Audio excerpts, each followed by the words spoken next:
बिस्मिल्लाहिर्रहमानिर्रहीम। Lecture 4 part B के साथ शकील अहमद। लास्ट पार्ट में हम लोग जो डिस्कस कर रहे थे लेक्चर 4 के पार्ट ए में हम लोग डिस्कस कर रहे थे इंटरप्ट्स के बारे में। हमने देखा कि इंटरप्ट क्या होते हैं। इंटरप्ट एक ऐसा मैकेनिज्म है कि जिसके साथ हम by which the modules like IO or memory may interrupt the normal processing of the CPU। हमने कहा कि जो CPU अपने रूटीन का प्रोग्राम या कोई टास्क परफॉर्म कर रहा है तो इसमें अगर कोई इंटरप्ट आ जाता है तो उस इंटरप्ट के साथ हम क्या करते हैं कि जो रूटीन की प्रोसेसिंग है उसको एक जगह पे स्टॉप करते हैं और दूसरे प्रोग्राम की तरफ चले जाते हैं जो इंटरप्ट का प्रोग्राम होता है। और इंटरप्ट के प्रोग्राम को पूरी तरह प्रोसेस करने के बाद the system comes back to the original program और उसे जहां पे उसने छोड़ा होता है वहीं से वो रिज्यूम करता है। और साथ ही हमने कहा था कि अगर हमारे पास इंटरप्ट ना हो तो क्या होगा कि सिस्टम का बहुत सारा टाइम वेस्ट होगा और हमारे बहुत सारे साइकिल वेस्ट होंगे। तो उस वक्त मैंने कहा था कि हम कुछ डायग्राम्स को डिस्कस करेंगे, तो हम चलते हैं उन डायग्राम्स पे। वहां पे देखते हैं कि इंटरप्ट के होने या ना होने से हमारे सिस्टम को क्या फर्क पड़ता है। ये देखिए मेरे पास 3 मुख्तलिफ डायग्राम्स हैं जो एक ही जैसी सिचुएशन में मुख्तलिफ कंडीशंस के साथ अप्लाई होती है। जैसे हम इस पोर्शन को देखते हैं। इस पोर्शन में आप देखिए कि एक यूजर प्रोग्राम है जो कि आपका नॉर्मली रन कर रहा है और इसमें क्या हुआ कि एक स्टेज पे चलते चलते नॉर्मली हम इन प्रोग्राम्स को राइट प्रोग्राम्स कहते हैं कि जिनके अंदर हमारा सिस्टम तमाम चीजों को प्रोसेस कर रहा होता है। तो हमने देखा कि सिस्टम हमारा एक काम कर रहा था एक पर्टिकुलर स्टेज पे। हमने कहा कि अभी हमारे यूजर प्रोग्राम का फेज 1 मुकम्मल हुआ था, मींस के इट्स अ कंटीन्यूअस प्रोग्राम जिसको के कंटिन्यूअसली रन करना चाहिए था अगर कोई इंटरप्ट ना आता। तो क्या हुआ कि हम इस जगह पे पहुंचे और यहाँ पे पहुंचते के साथ ही हमें एक इंटरप्ट का सामना करना पड़ा।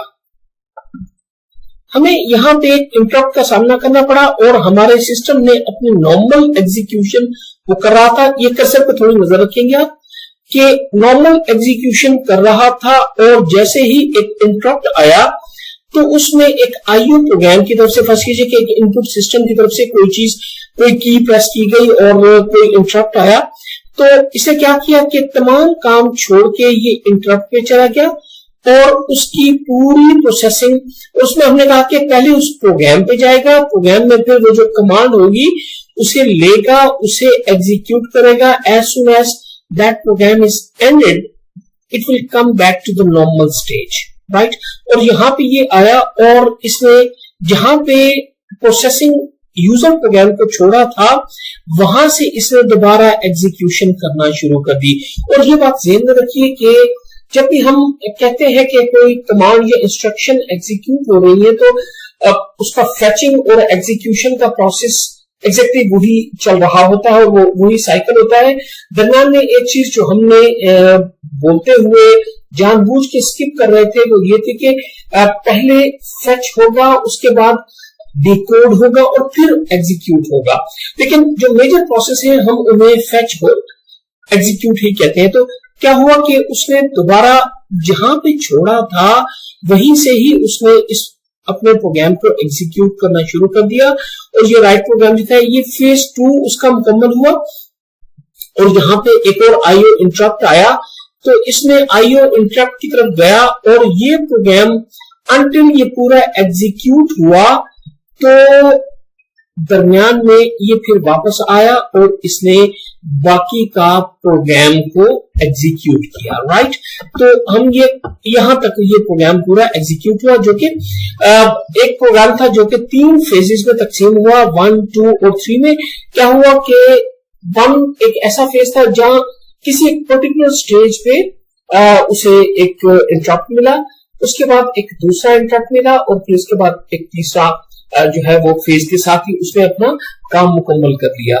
अच्छा, यहाँ पे गौरतलब बात यह है कि जितनी देर आईओ कमांड्स चलती रही, जितनी देर से प्रिंटर के साथ या कीबोर्ड के साथ काम होता रहा, उतनी देर आपकी प्रोसेसिंग की एग्जीक्यूशन नहीं हुई। वजह क्या थी कि आपने जो है इंटरप्ट का प्रॉपर मैकेनिज्म यहाँ पे एम्प्लॉय ही नहीं किया था।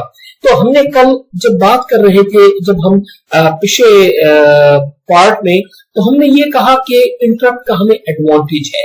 इंटरप्ट का एडवांटेज ये है कि जितनी देर इंटरप्ट एग्जीक्यूट होता है, हमारा सिस्टम अपना जो प्रोग्राम है इंटरप्ट के प्रोसेस को अपने काम पे लगा के वो आ जाता है वापस अपने काम पे, और जैसे ही इंटरप्ट का जो रूटीन है, जो सर्विस है, वो खत्म होती है, तो वो वापस आके नॉक करता है एज एन इंटरप्ट।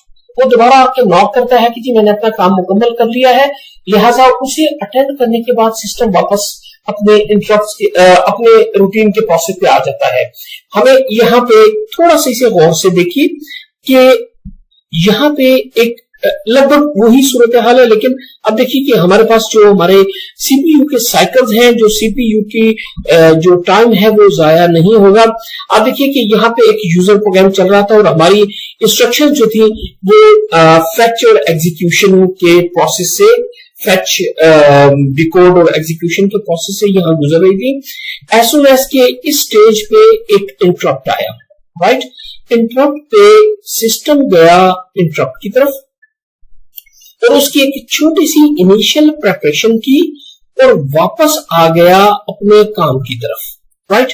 इसने ये वाला जो प्रोग्राम है इसे एग्जीक्यूट करना शुरू कर दिया अंटिल के एक इंटरप्ट जिसने पहले इंटरप्ट दिया था, उसने कहा कि इंटरप्ट हैंडलर ने कहा कि I am about to finish my job, और उसने एक क्वेश्चन दिया और इसने क्या किया कि जैसे ही उसने अपनी जॉब खत्म की तो वापस जस्ट उसने एक इंटरप्ट दिया और उसके तहत ये वापस आया। यहां उसने इंटरप्ट दिया, इसने उसकी आउटपुट ली और यहां पे वापस अपने प्रोग्राम की तरफ आया। आप देखिए कि थोड़ी देर के लिए यहां हमने वक्त जाया किया, थोड़ी देर के लिए यहां वक्त जाया किया और हमारे प्रोग्राम ज्यादा एग्जीक्यूट हुए। अच्छा, यहां पे एक और इंटरप्ट आया और ये गया और उसका फर्स्ट पार्ट, ये एक ऐसी सिचुएशन है जब हमारी आईओ कमांड हम यहां देखते हैं कि जब हमारे इंटरप्ट शार्ट आईओ पे हो, राइट। जब बहुत थोड़ी देर के लिए हो तो हम क्या करते हैं कि एक उसका फेज मुकम्मल करके दोबारा इधर आते हैं, फिर उसका एंड वाले फेज के साथ हम दोबारा वो इंटरप्ट देता है, वो आके नॉक करता है कि I am about to finish my job, तो मेरे से आउटपुट लो और जो है अपना वापस अपना काम मुझसे मेरी आउटपुट ले लो, राइट। तो इसने आउटपुट लेके फिर अपना वापस अपने प्रोग्राम पे आया, यहाँ एक और इंटरप्ट आया, इसने जाके उसका पहला फेज मुकम्मल किया, आईओ प्रोग्राम को किक ऑफ किया और ये वापस आया और अपना रूटीन का प्रोग्राम करने लगा। इसने एंड पे फिर एक कहा कि I am about to finish, मुझसे मेरी आउटपुट ले लो, इसने आउटपुट ली और अपना प्रोग्राम करना शुरू कर दिया। तो अगर आप इस बात को देखें कि हमें इंटरप्ट ना होने पे क्या था, जितनी देर इनपुट आउटपुट डिवाइसेस काम करते रहे हमने और कुछ नहीं किया, राइट। देखिए यहाँ पे ये गया, इतनी देर काम करता रहा, फिर ये जब मुकम्मल करके वापस आया तो आप देखिए कि हमें एडवांटेज क्या हुआ, इंटरप्ट के एडवांटेज है, इंटरप्ट के डिसएडवांटेज भी है। तो हम बात करते हैं कि इंटरप्ट के एडवांटेज क्या है। देखिए यहाँ पे हम देख रहे हैं कि with the interrupts the processor can be engaged in executing other instruction while an IO operation is in progress. तो जितनी देर वो अपने काम में लगा रहेगा आईओ प्रोग्राम, तो ये इस दौरान अपने बाकी यूजर प्रोग्राम को एग्जीक्यूट करता रहेगा। अच्छा, इसके बाद है कि the IO program that is invoked in this case consist of only the preparation code. एक बात इंपॉर्टेंट है कि हम ये जो जिसे कह रहे हैं इंटरप्ट क्या है, इट्स अगेन अ कोड, ये भी एक प्रोग्राम है, राइट। ये प्रोग्राम है और इसका एक कोड है, और जैसे ही ये प्रोग्राम इन्वोक होता है तो इंटरप्ट हैंडलर इसको हैंडल करता है और इस प्रोग्राम को एग्जीक्यूट करता है।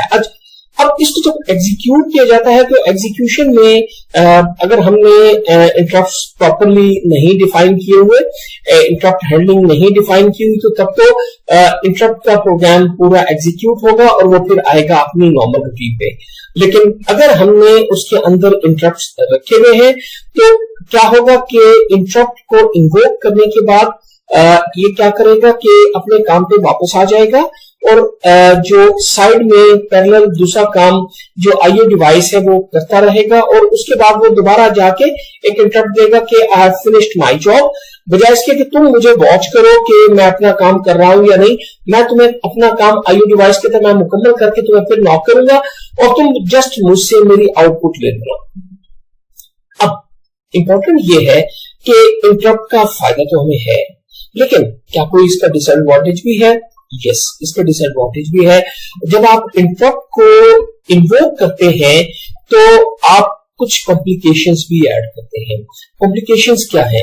मसलन मैं अगर यहां पे जाता हूं, अगर हम वापस उस डायग्राम पे जाते हैं कि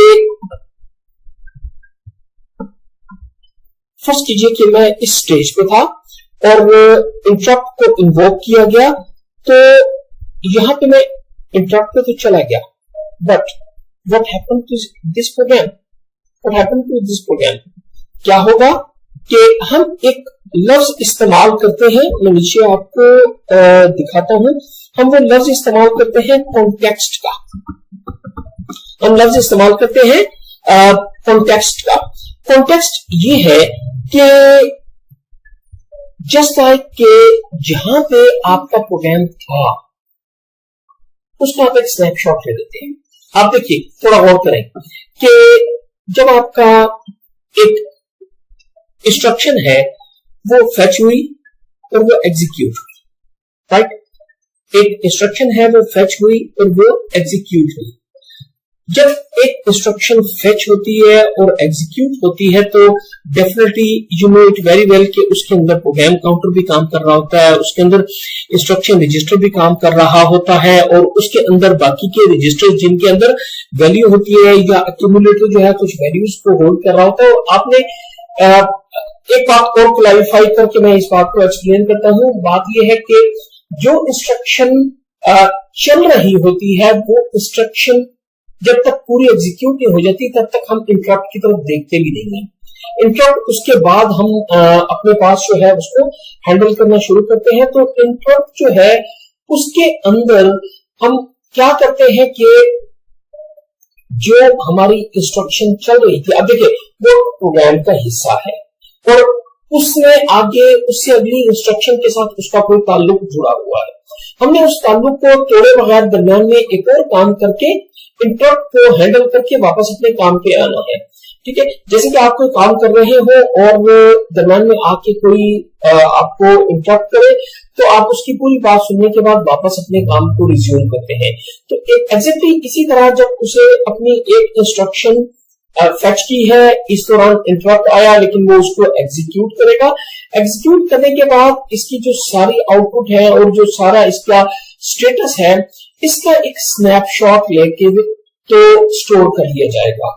उसके बाद सिस्टम चला जाएगा इंटरप्ट की तरफ और इंटरप्ट को कंप्लीट किए बगैर या करके बोथ केसेस ये वापस आएगा और दोबारा जो तमाम रजिस्टर्स हैं और जो प्रोग्राम काउंटर है इन सबको नए सिरे से लोड करके तो ये अगली इंस्ट्रक्शन पे जाएगा और अगली इंस्ट्रक्शन के तहत अपना डेफिनेटली अगली इंस्ट्रक्शन को पिछली इंस्ट्रक्शन से रिलेटेड जो रिजल्ट्स होते हैं उनकी जरूरत होती है, लिहाजा वो भी लोड किए जाएंगे। तो उसके बाद से ये काम आगे चलेगा। तो यहाँ पे अगर आप देखें हमें जहां इंटरप्ट के एडवांटेजेस नजर आ रहे हैं तो वहां हमें एडवांटेज के साथ साथ डिसएडवांटेज भी नजर आ रहा है। आप देखिए कि जब आप एक इंटरप्ट रिक्वेस्ट ये देखिए व्हेन ये देखिए the IO program that is invoked in this case consists only of preparation code and the IO command. After these few instructions have been executed, control returns to the user program. Right? इसको यहाँ पे देखिए कि यहाँ पे एक programme आपका user program execute हो रहा था, यहाँ ith कमांड के ऊपर यू रिसीव्ड एन इंटरप्ट, आपको यहाँ पे एक इंटरप्ट आया। आप इस ith को तो पूरा करेंगे, इस ith को पूरा करने के बाद आपका प्रोग्राम चला जाएगा इंटरप्ट हैंडलर पे, इसको एग्जीक्यूट करेगा और वापस अगली कमांड पे आ जाएगा। डिपेंड करता है कि आपने इंटरप्ट का कौन सा मैकेनिज्म रखा हुआ है कि मुकम्मल करके आओ या दरम्यान में से आ जाओ। तो ये क्या है कि आएगा वापस अगली कमांड पे। जो कंट्रोल है दैट विल रिटर्न टू बस, अगर ith पे आया था तो ith कमांड को आपने फेच किया, एग्जीक्यूट किया, then went to the interrupt handler. Interrupt handler क्या है? वो कोड है। जो भी हमारे पास एक इंटरप्ट आता है तो हर इंटरप्ट का एक कोड है कि इंटरप्ट कहां से आया है और उसकी प्रायोरिटी क्या है। तो उसके मुताबिक उसका एक कोड होता है और वो कोड क्या होता है उसको हम इंटरप्ट हैंडलर भी कहते हैं, उसको हम कोड भी कहते हैं। वो कोड इटसेल्फ एक प्रोग्राम होता है जो सारे काम कर रहा होता है। फर्स्ट कीजिए कि आपने प्रिंट की कमांड दी, तो प्रिंट की कमांड जो है उसका अपना तरीकाकार है कि वो प्रिंट कैसे मेमोरी से डाटा लेगा, उसको कैसे चेंज करेगा, क्या करेगा, वो एक इंटरप्ट हैंडलर। तो वो एक पूरा कोड है और इसके हवाले से हमें परेशान होने की जरूरत नहीं है। हमारे प्रोग्राम के अंदर कोई इंटरप्ट हैंडलर नहीं होता, रादर ये ऑपरेटिंग सिस्टम का पार्ट होते हैं और ऑपरेटिंग सिस्टम के अंदर ही ये सारे कोड प्लेस किए जाते हैं। When the external we were here after these few instructions have been executed, the control returns to the user program. Meanwhile, the external device is busy accepting data from the memory and printing it. The IO operation is conducted concurrently with the execution of the instruction. यानी कि उस वक्त ये state होगी कि यहां पे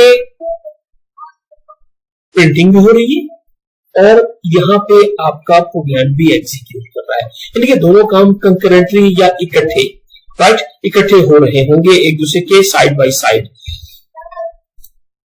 the processor when the external device becomes ready to be serviced, that is when it is ready to accept more data।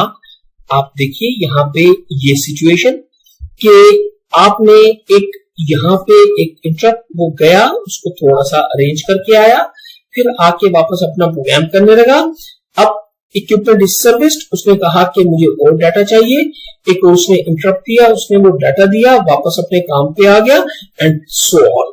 क्या हुआ कि इंटरप्ट के साथ आपने कंकरेंटली दो काम करने शुरू कर दिए। उधर से अगर आईओ डिवाइस के साथ है तो आप फ्रंट एंड का काम भी कर रहे हैं और उसके साथ साथ आप अपने नॉर्मल की एग्जीक्यूशन भी कर रहे हैं। तो डिसएडवांटेज क्या हुआ? डिसएडवांटेज ये है कि आपको ये तमाम ओवरहेड्स भी तो अरेंज करना पड़ेंगे। आप एक कॉम्प्लेक्सिटी या एक कॉम्प्लेक्स सिचुएशन की तरफ भी तो जा रहे हैं। नंबर 2, जो आप रूटीन का प्रोग्राम कर रहे थे, जो आप यूजर प्रोग्राम कर रहे थे जस्ट लाइक इस स्टेट पे या इस स्टेट पे, तो आपको उसका एक स्नैपशॉट, जिसको कि हम अपने इस सब्जेक्ट की लैंग्वेज में हम कहते हैं कॉन्टेक्स्ट, तो आपको वो कॉन्टेक्स्ट भी तो सेव करना पड़ेगा। तो जहां एडवांटेज है वहां इसके डिसएडवांटेज भी है। तो डिसएडवांटेज में हम कहते हैं कि एक तो हमें कॉन्टेक्स्ट सेव करना पड़ेगा, मींस जितने रजिस्टर्स जिस स्टेट पे थे वहां वापस आके उन स्टेट पे उन वैल्यूज के साथ उनको रीलोड करना है। This is called the context. Number 2, ये सारे ओवरहेड्स भी तो आपको डालने होंगे। हाँ, तीसरा डिसएडवांटेज ये है कि आपको स्विच बैक करने का भी बंदोबस्त करना होगा। लिहाजा 3 disadvantage. Number 1, save the context. Number 2, put the overheads. Number 3, switch back enabling. तो ये सारे काम आपको करने पड़ेंगे, लेकिन जो इसके बदले में आपको एडवांटेज मिलता है, that advantage is larger than कि जो आपको ये सारा कुछ करना पड़ता है। तो हम आगे चलते हैं।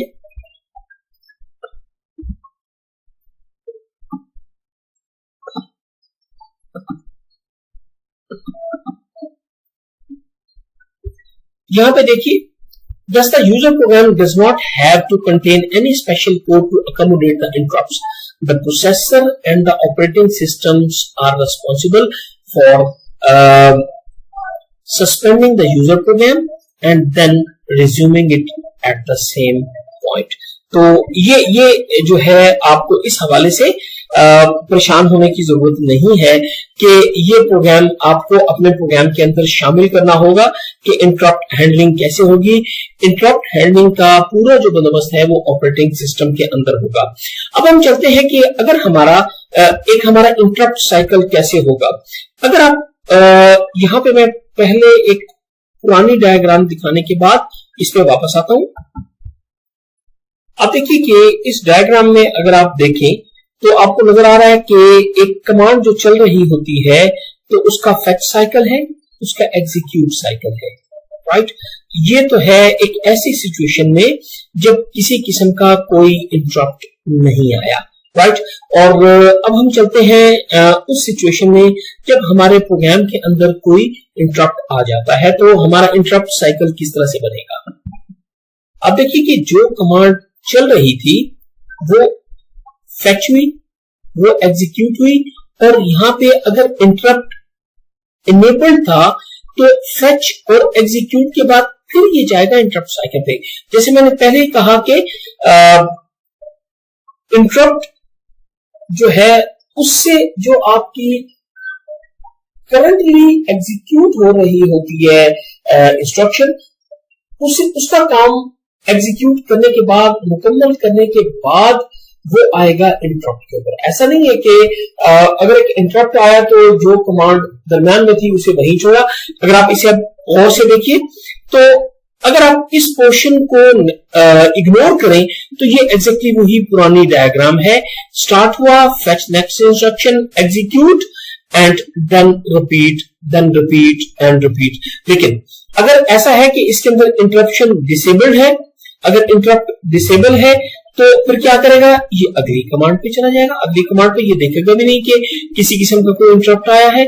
और अगर इंटरप्ट इनेबल्ड है तो अपनी जो करंटली एग्जीक्यूट हो रही होती है कमांड, तो उसको पूरी तरह एग्जीक्यूट करके इंस्ट्रक्शन को एग्जीक्यूट करने के बाद then it will go for the interrupt, check करेगा, उसको प्रोसेस करेगा and that will return back. तो यहाँ पे ये जो ग्रीन कलर में हाईलाइटेड पोर्शन है इसको हम थोड़ा सा देखते हैं। It suspends the execution of the current program being executed and save its context. Context क्या है, जैसे मैं बता चुका हूं कि जो भी उसका करंट स्टेटस था, करंट स्टेटस के अंदर तमाम रजिस्टर्स की वैल्यू और एवरीथिंग प्रोग्राम काउंटर्स, एक्यूमुलेटर, वो सारी चीजें जो उसने एक स्नैपशॉट रखा था दैट वुड बी रीलोडेड। तो कॉन्टेक्स्ट को सेव किया उसने। This means that saving the address of the next instruction to be executed, current contents of the program counter and other data relevant to this processor activity. It sets the program counter to starting address of the interrupt handler routine. Yes, कि जैसे ही interrupt आएगा और हम अपनी previous command या जो current command है इसको एग्जीक्यूट कर रहे हैं तो इसका पूरा स्नैपशॉट या कॉन्टेक्स्ट सेव कर लेंगे and then we shall jump to that particular code, और उस पर्टिकुलर कोड को जिसको हम प्रोग्राम कहेंगे वो मेमोरी में होगा और उसकी जो एड्रेस लाइन होगी उस पे जाएंगे और इंटरप्ट हैंडलर की रूटीन के तहत वो पूरा प्रोग्राम एग्जीक्यूट होगा and then we shall switch back to the i+1th instruction. The processor now proceeds to the fetch cycle and fetches the first instruction of the interrupt handling program, which will service the interrupt. the interrupt handler program is generally part of the operating system. ये बात हम कर चुके हैं. Typically this program determines the nature of the interrupt and performs whatever actions are needed. हम यहाँ पे इस लेक्चर को यहीं पे रोकते हैं और हम देखेंगे कि क्योंकि इस लेक्चर के अंदर ये मुकम्मल इस पार्ट के अंदर नहीं हो पा रहा, तो हम देखेंगे आगे कि अगर हमारे पास मल्टीपल इंटरप्ट्स आ रहे हैं या एक से ज्यादा इंटरप्ट्स आ रहे हैं और उनके अंदर कोई प्रायोरिटीज रखनी है नहीं रखनी, तो ये सारा भी हम देखते हैं. तो हम यहाँ पे अपना ये लेक्चर यहीं पे खत्म करते हैं. तो अस्सलाम वालेकुम.